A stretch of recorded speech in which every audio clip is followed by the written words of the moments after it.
All right, it's April 26, 2023, and we have a fascinating exchange here between Raptor legend Chris Boucher and NBA Chev.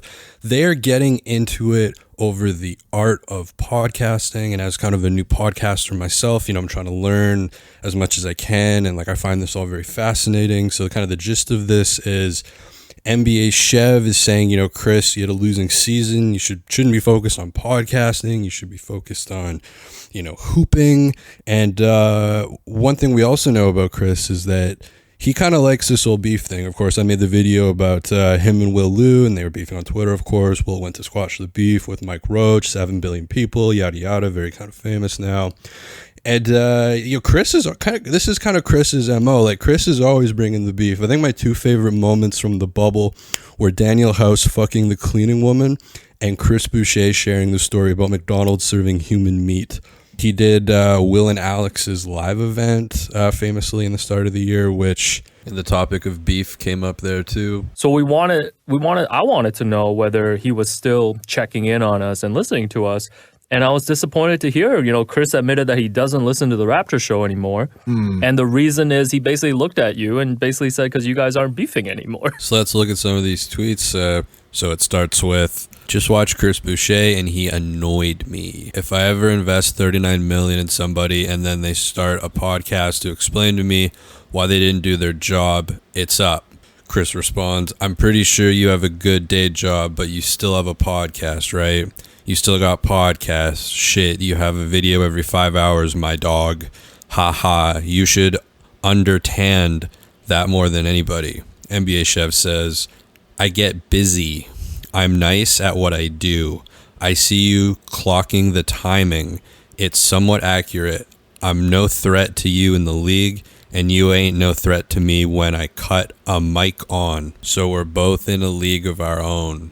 Respectfully. Also, it's important to note that if NBA Chev was a little bit taller, he would also be in the NBA along with Chris. He made a point of saying this in the subsequent apology video. Because then you make it seem like there's a jealous element. Nigga, ain't no... I wish the fuck I made peace with the fact that I didn't win the genetic lottery when I was 15. That was the last piece to my puzzle. I was already prepped and skill-wise. I was ready for the league. Just didn't get the genetic lottery. Everybody who invested, everybody understood. We all understood, all right, now, what's the plan B? You can't talk your way out of the work you gotta do or didn't do. Results don't lie. We know what we saw. Chris says, oh, you right. See you at practice, coach. NBA Chev, LeBron James emoji, LeBron James emoji, LeBron James emoji, LeBron James emoji. We're in pain watching the playoffs, and we can't get away from it.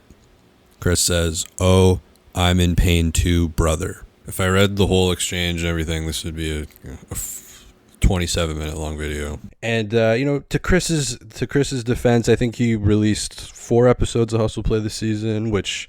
I think 80% of it is just Mike Roach being like, so Chris, what's it like being an NBA player?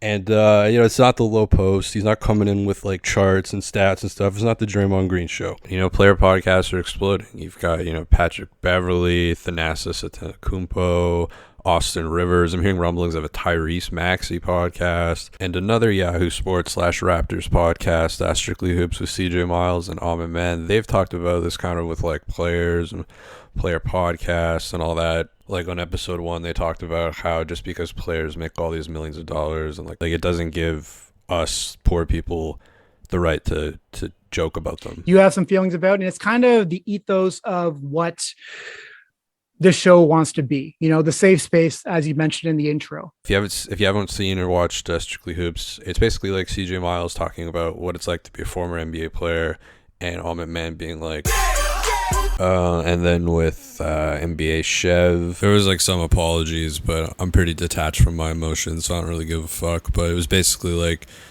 he said he didn't want Chris to take it personally, and that he thought someone else was using Chris's account because it's too insane for an NBA player to be doing this. But I guess it's kind of like the Kevin Durant strategy, which was kind of like Chris's strategy on the floor before he read the Rodman book, which is a great book, by the way. Bad as I Want to Be, you can read in about 62 minutes, maybe, if you're a slow reader. It's a great book. The first half is like really powerful about suicide, and then the back half is like how he fucked Madonna. It's a great book. I tell you one thing, dude. For a minute, I thought you was Tom Cruise. Oh, I thought you meant Tom. You won't even recognize this shit. Really? You know, you gotta have to do sign out the application. What are you gonna do, brother, when the wild man get on you? What in the goddamn hell are you talking about?